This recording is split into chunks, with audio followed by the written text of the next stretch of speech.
My final thoughts around Phantasmal Flames. Hey, sometimes you've just got to call a spade, don't you?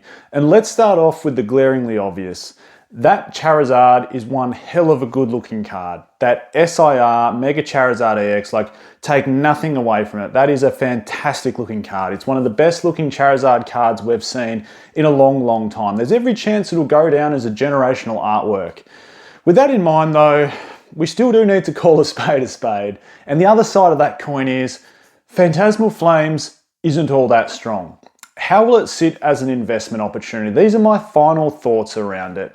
So I think the best way to think about Phantasmal Flames is almost compare it to some other Pokemon card sets, because typically we do get some very heavy Charizard based Pokemon card sets. If we go back in time to Scarlet and Violet, which doesn't seem that long ago, but we've of course had Obsidian Flames. Prior to that, if we go to Sun and Moon era, Sword and Shield era, you could argue we had Darkness Ablaze, but moreover than that, we also had Champion's Path, which is a very heavy or 2-card Charizard based set.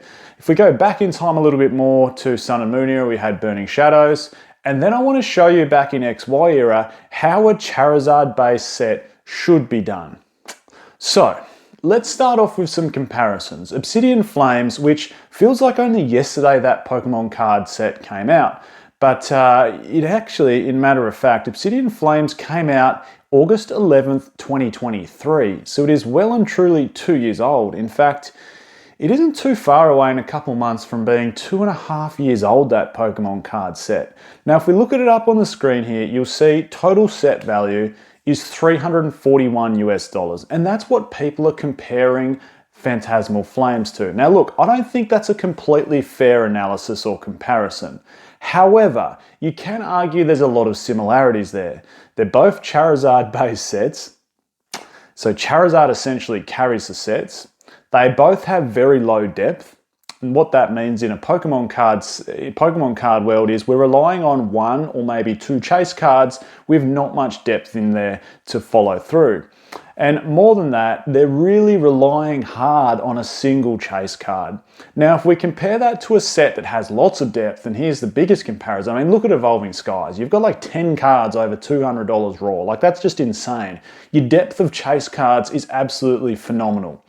That's what I mean by this set. They both have Zard, they're both Zard carried sets, they both have low depth, and they're really relying on a single chase card, that card that people want to rip, to carry the set. Now, again, I don't think it's an absolutely fair comparison to completely compare Phantasmal Flames directly to Obsidian Flames. Obsidian Flames also has different pull rates. For example, the Charizard chase card inside Obsidian Flames is twice as easy to pull from the current data as Phantasmal Flames Charizard is. It's also not as nicer looking. I think you'd have to have very bad eyesight to think that's a better looking Charizard card than the Phantasmal Flames one. So with those two things in mind, I think the Phantasmal Flames Charizard will hold a stronger price raw and therefore a stronger price in a PSA 10. Now, if we go back a little bit to Sword and Shield era, of course we had Champion's Path, which had 2 pretty strong Charizard cards in it, much like we see in Phantasmal Flames. You of course had that VMAX, and then you had the Charizard V as well. And both really lackluster artworks, but held a somewhat strong value. If we go back to Sun and Moon era, we had Burning Shadows. Now Burning Shadows, this came out in August 4th, 2017. So this set is now over 8 years old. Total set value up on the screen here, $1,343. And you can see from the depth here, same thing as Phantasmal Flames and Obsidian Flames. It has low depth. It is a Zard carried set, and it relies heavily on that single chase card to carry the set. And as we can see from the top hits here, I mean, when you've got 2 energy cards as your top 4, 2 of the top 4 chase cards in the set, you know you're battling a little bit, don't you? So the depth on that set is really, really, really low. Now, with all those things in mind, I want to show you what a good Charizard set looks like, and then my predictions calling a spade on where I see Phantasmal Flames going and whether you should invest in it, pick it up, and everything else in between. Before we do that though, I just wanted to give two quick shout outs. One is, of course, to today's video sponsor, which is the Collector app. There'll be a link in the description to download it. You can follow my journey down in the content creator section of the Collector app. If you go into your portfolio now, there's some cool new additions. So you can filter by the highest gains you've had for the day and also the lowest gains you've had for the day, your most expensive items through to your least expensive items. Under the account tab, you'll see how much you've spent and your paper value, so your total value of your whole collection, both sealed and singles. That'll show you your percentage gains. Moreover than that, now when you sell something, you can actually put in what you've sold it for and see your outright gains there, so what you've actually made. Pro users, there is great data. So for a Pokemon investor, you'll be able to see since the app's inception, data all the way back, 5 or so years on this app, which gives you great insight into lots of things. The second quick shout out I wanted to give out to is Movember. Growing a Mo for the month of November for men's mental health, suicide prevention, and those health issues that really only affect men, like prostate and testicular cancer. There'll be a link in the description to donate to my Movember page. I would really appreciate if you could do that. We're starting to get a few donations roll through, and it's a great cause. It's something that men probably need to speak up about a bit more, is mental health. Chat to each other and anyone that'll listen, essentially, about this. And a community like the Pokemon card community is a great forum to do that. In fact, it's a fantastic forum to do that, because you're going to speak to like-minded people in a like-minded hobby, and sometimes you can just have a chat with each other about like-minded things. So anyway, link in the description for those two things. Right, back onto the topic. Phantasmal Flames and my final thoughts. Here's how a good Charizard set is done. We're going to go all the way back to XY era with Flashfire. That set came out on May 7th, 2014. Its total set value, which actually isn't all that high, but it's high in the grand scheme of things on the average of modern Pokemon card sets or mid to modern era Pokemon card sets. It's nearly at $2,000. So total set value, $1,866. But here's the two big kickers, right?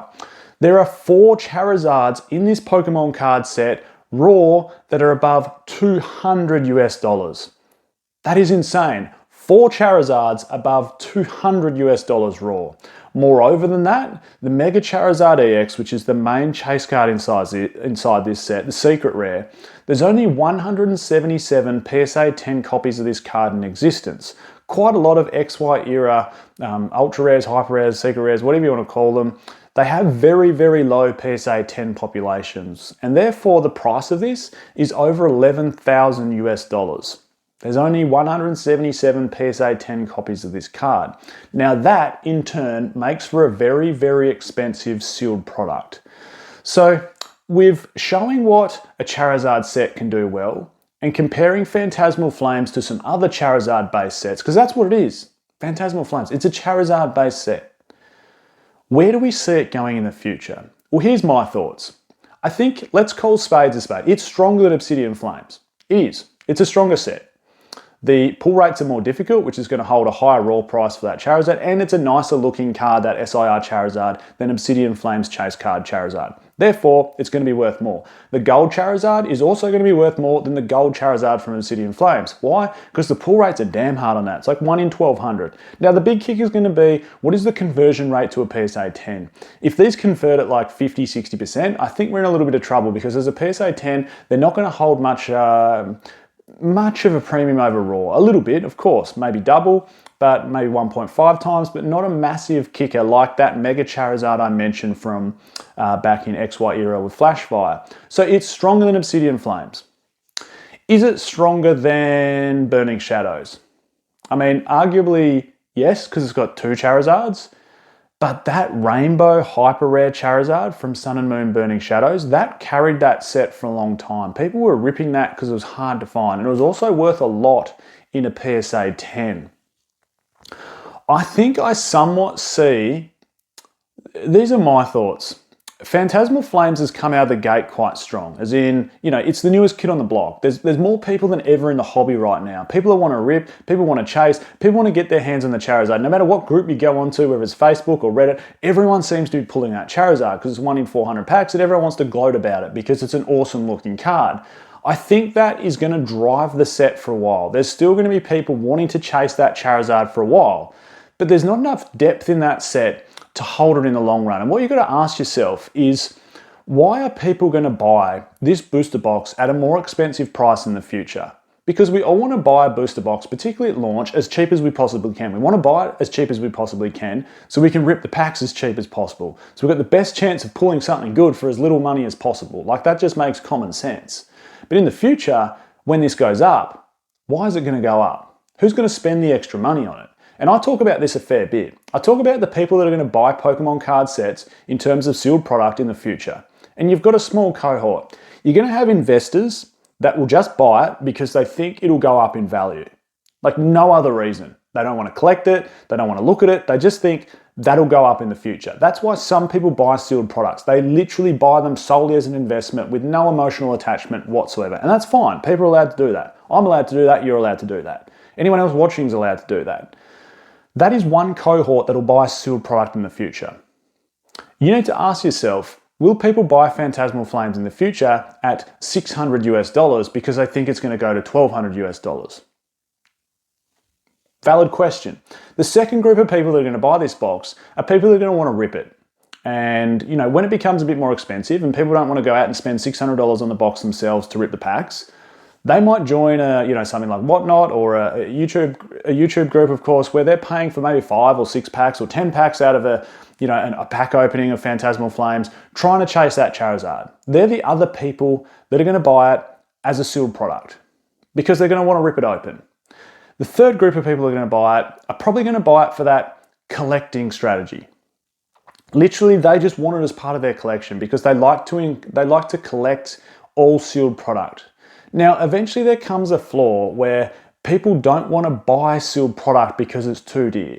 Like, I would love to have so many more booster boxes as part of my collection because I really tout myself as a sealed collector. Of course, I invest as well, but I like this. I like displaying it. I like collecting it. Like, I would love a Team Up booster box to complete my tag team set, but it's too damn expensive for me at the moment. I would love a Skyridge booster box. I would love an original Team Rocket booster box, Fossil booster box, Jungle booster box, base set, but they're all too dear for me to have part of my collection. So there is a time when people will go, Phantasmal Flames is too dear for me just to park in my collection. And finally, there will be people, a small portion of people, that will buy this box for no other reason but to open it. And maybe just have some fun with friends at home or by themselves at home and try and chase that Charizard. So out of all those groups of people that are going to buy it in the future, how likely is it that all those collectively are going to push up the price of the box? Now think about why sets like Evolving Skies go up so rapidly and so quickly. Because all 4 of those buyer types want to buy it. Investors will buy it because they have confidence that it'll go up. Rip and shippers and streamers will buy it because people love seeing Evolving Skies being opened. People want it as part of the collection because it's one of the greatest Pokemon card sets in modern history. It's collectible. And finally, there is a small cohort that'll just want to open it themselves at home to try and rip that Umbreon or the Dragonite or any other card inside there. Do you get the point I'm trying to make? That's where you've got to park Phantasmal Flames. How likely is it that people are going to want to open this in the future, collect it sealed, collect it as an investment, or rip and ship it, or YouTube open it up on whatever other reason?